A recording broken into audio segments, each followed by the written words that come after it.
Hi friends, ಇವತ್ತು ಬೆಂಡೆಕಾಯಿ masala fry ಮಾಡೋಣ. ಮೊದಲಿಗೆ ಬೆಂಡೆಕಾಯಿನ ಚೆನ್ನಾಗಿ ಒರೆಸ್ಕೊಂಡು ಎರಡು ತುದಿನ ಕಟ್ ಮಾಡಿ ಮಧ್ಯಕ್ಕೆ ಸೀಲ್ ಮಾಡ್ಕೊಳ್ಳಿ.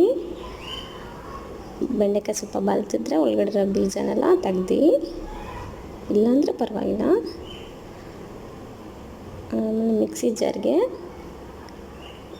ಹುರಿದಿಟ್ಕೊಂಡಿರೋ ಕಡಲೆಕಾಯಿ ಬೀಜ, 1 ಸ್ಪೂನ್ ಖಾರದ ಪುಡಿ, 1/4 ಸ್ಪೂನ್ ಅರಿಶಿನ, 4ರಿಂದ 5 ಬೆಳ್ಳುಳ್ಳಿ, ಜೀರಿಗೆ, ಸ್ವಲ್ಪ ಉಪ್ಪು ಹಾಕಿ ಚೆನ್ನಾಗಿ ಮಿಕ್ಸಿ ಮಾಡಿ ಪೌಡ್ರ್ ರೆಡಿ ಮಾಡ್ಕೊಳ್ಳಿ. ಅದಕ್ಕೆ 1 ಸ್ಪೂನು ಎಣ್ಣೆ ಮಿಕ್ಸ್ ಮಾಡಿ ಈಗ ಸೀಡ್ ಇಟ್ಕೊಂಡಿರೋದಕ್ಕೆ ಆ ಮಸಾಲಾನ ಬೆಂಡೆಕಾಯಿ ಒಳಗಡೆ ಫಿಲ್ ಮಾಡಿ.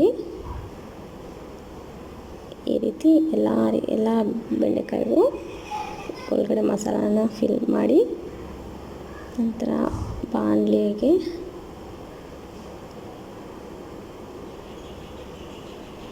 ಕಾದ ನಂತರ 2ರಿಂದ 3 ಸ್ಪೂನ್ ಎಣ್ಣೆ ಹಾಕಿ ಫಿಲ್ ಮಾಡಿ ಬೆಂಡೆಕಾಯಿನ ರೆಡಿ ಇಟ್ಕೊಂಡು, ಸ್ವಲ್ಪ ಬಾಣಲಿಗೆ ಸಾಸಿವೆ, ಒಣಮೆಣಸಿನ್ಕಾಯಿ, ಕರಿಬೇವಿನ ಸೊಪ್ಪು ಹಾಕಿ ಸ್ವಲ್ಪ ಫ್ರೈ ಮಾಡ್ಕೊಳ್ಳಿ. ಅದಾದ ನಂತರ ಈ ಬೆಂಡೆಕಾಯಿನೆಲ್ಲ ನಿಧಾನಕ್ಕೆ ಬಾಣಲಿ ಒಳಗಡೆ ಹಾಕಿ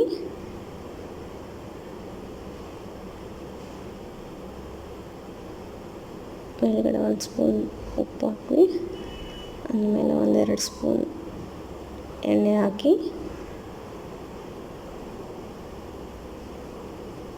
ಒಂದು 5ರಿಂದ 10 ನಿಮಿಷ ಫ್ರೈ ಆಗಿಬಿಡಿ. ನಂತರ ನಿಧಾನಕ್ಕೆ ಅದನ್ನು ತಿರುಗಿಸ್ತಾ ಬನ್ನಿ. ಆಮೇಲೆ ನಂತರ ಇನ್ನೊಂದು 5 ನಿಮಿಷ ಹಾಗೆ ಸಿಮ್ಮಲ್ಲಿ ಬೇಯಕ್ಕಿಡಿ. ಅದಾದಮೇಲೆ ನೋಡಿ, ಇವಾಗ ರೆಡಿ ಆಗುತ್ತೆ ಬೆಂಡೆಕಾಯಿ ಮಸಾಲ ಫ್ರೈ. ಅಷ್ಟೇ ಫ್ರೆಂಡ್ಸ್.